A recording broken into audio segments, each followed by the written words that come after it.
JavaScript tutorial সিরিজে আপনাদের সবাইকে স্বাগতম।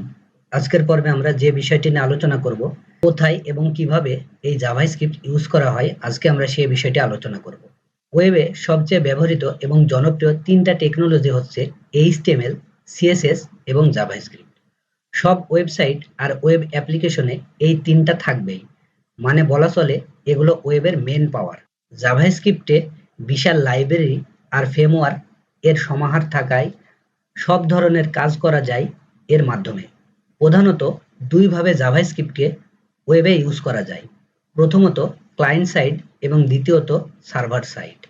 ক্লায়েন্ট সাইড বলতে বোঝায় শুধুমাত্র ব্রাউজারে চলে, এবং সার্ভার সাইড বলতে বোঝায় সার্ভারে চলে, সাধারণত সার্ভার থেকেই কোড জেনারেট হয়, যেমন নোড.js।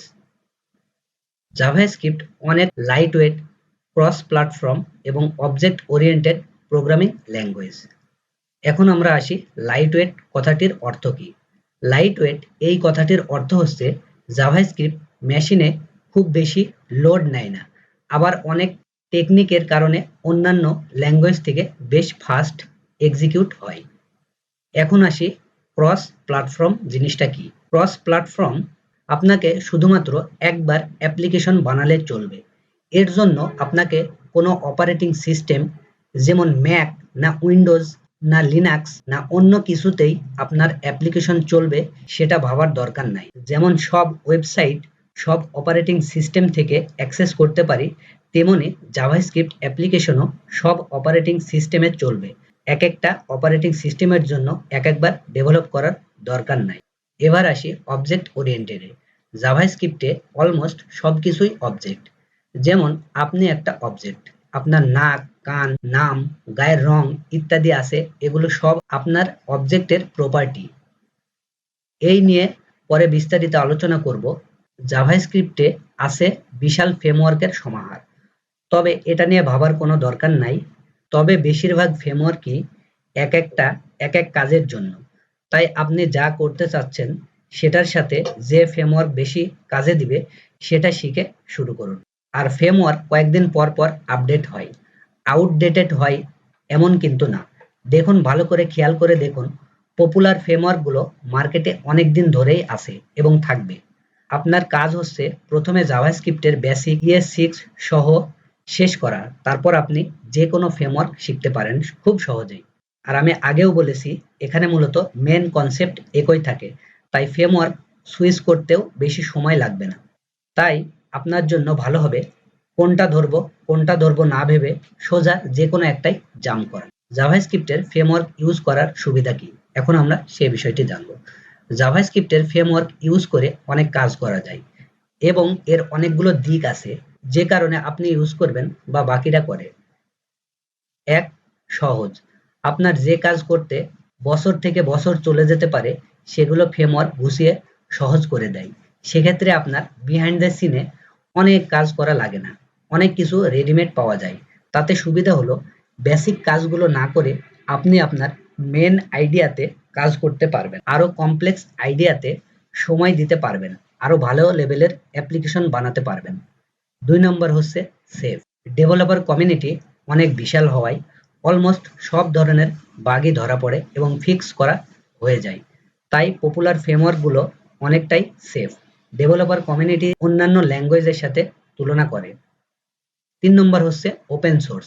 সবচেয়ে বড় কথা হলো বেশিরভাগ ফ্রেমওয়ার্কই একদম ওপেন সোর্স, তাই এর জন্য এক্সট্রা পে করতে হয় না। এখনকার সময়ে অনেকগুলো ফ্রেমওয়ার্ক বা লাইব্রেরি বেশ পপুলার, আমি কয়েকটা নিয়ে ডিসকাস করব। প্রথমত নোড.js, জাভাস্ক্রিপ্টের most popular runtime environment এবং সবচেয়ে বেশি ব্যবহৃত এই নোড.js। এটার সাধারণ সার্ভার সাইডে ইউজ করা হয়। আমি নোড.js সম্পর্কে বিস্তারিত পরে আলোচনা করব। তারপরে যেটি হচ্ছে রিয়াক্ট.js, ফেসবুক থেকে মেনটেন করা এই রিয়াক্ট.js। এই রিয়াক্ট.js এর মেন কাজ front end development, component base এই ফ্রেমওয়ার্ক। এই ফ্রেমওয়ার্কটি লাইটওয়েট এবং ঝামেলা কম, আল্ট্রা ফাস্ট পারফরমেন্স, অল্প কয়েকটা ফাংশনের উপর বেস করে তৈরি হয়েছে এই রিয়াক্ট.js। তারপরে রয়েছে ভিউ.js। ভিউ.js বেশ ভালো অবস্থানে রয়েছে, মেনলি ফ্রন্ট এন্ড ডেভেলপমেন্ট এর জন্য এই ভিউ.js ইউজ করা হয়। ইজিলি স্টার্ট করা যায় এবং শেষ কয়েক বছর র্যাপিডলি ইউজ হচ্ছে এই ভিউ.js। তারপরে আসি অ্যাঙ্গুলার.js। গুগল থেকে মেনটেন করা দুইটা ভার্সন আছে, অ্যাঙ্গুলার 1 এবং অ্যাঙ্গুলার 2 নামে। প্রধানত ইউজ করা হয় ফ্রন্ট এন্ড ডেভেলপমেন্টে এই অ্যাঙ্গুলার.js। তারপরে রয়েছে মেটর.js। মেটর ইউজ করে ক্লায়েন্ট সাইডের সাথে সার্ভার সাইডে কাজ করা যায়। এর জন্য আপনাকে অন্য কোনো ল্যাঙ্গুয়েজ যেমন পিএইচপি, রুবি, পাইথন ইউজ করতে হবে না। জাভাস্ক্রিপ্ট দিয়েই সার্ভার সাইডে সেম ফাংশনালিটি আর পারফরমেন্স নিয়ে কাজ করতে পারবেন। তারপরে রয়েছে এম্বার.js। এটাও বেসিক্যালি ওয়ান পেজ অ্যাপ্লিকেশন তৈরিতে ইউজ করা হয়। তারপরে রয়েছে রিঅ্যাক্ট নেটিভ। জাভাস্ক্রিপ্ট আর রিঅ্যাক্ট ইউজ করে যারা মোবাইল অ্যাপ বানাতে চান তাদের জন্য এই রিঅ্যাক্ট নেটিভ। তারপরে রয়েছে ব্যাবেল। ব্যাবেল সাধারণত ইউজ করা হয় ES6 এর কোডকে ES5 এ কনভার্ট করার জন্য। ES6 এখনো কমপ্লিটলি সাপোর্টেড না বিভিন্ন ব্রাউজারে, তাই ব্রাউজারের এই মুহূর্তে ES6 ইউজ করা সেফ না, কিন্তু তারপরে ES6 এর অনেক ফিচার থাকায় কোড লিখব এবং সেগুলো ব্যাবেল ইউজ করে আমরা ব্রাউজারে সাপোর্টেড ভার্সন করতে পারবো। তারপরে রয়েছে ওয়েব প্যাক। সাধারণত একটা অ্যাপ্লিকেশনে অনেকগুলো টেকনোলজি ইউজ করা হয়, সবগুলোকে একসাথে বান্ডেল করে একটা ফাইলে নিয়ে সার্ভ করার জন্য মোস্টলি ইউজ করা হয় এই ওয়েব প্যাক। তারপরে রয়েছে এক্সপ্রেস.js। স্পেশালি নোডের সাথে ইউজ করা হয় সার্ভার তৈরি করতে এবং আপনার অ্যাপ্লিকেশনে রাউটিং করার জন্য এই এক্সপ্রেস.js ব্যবহার করা হয়। তো আজকের ভিডিও এ পর্যন্তই। সবাই ভালো থাকবেন। ধন্যবাদ।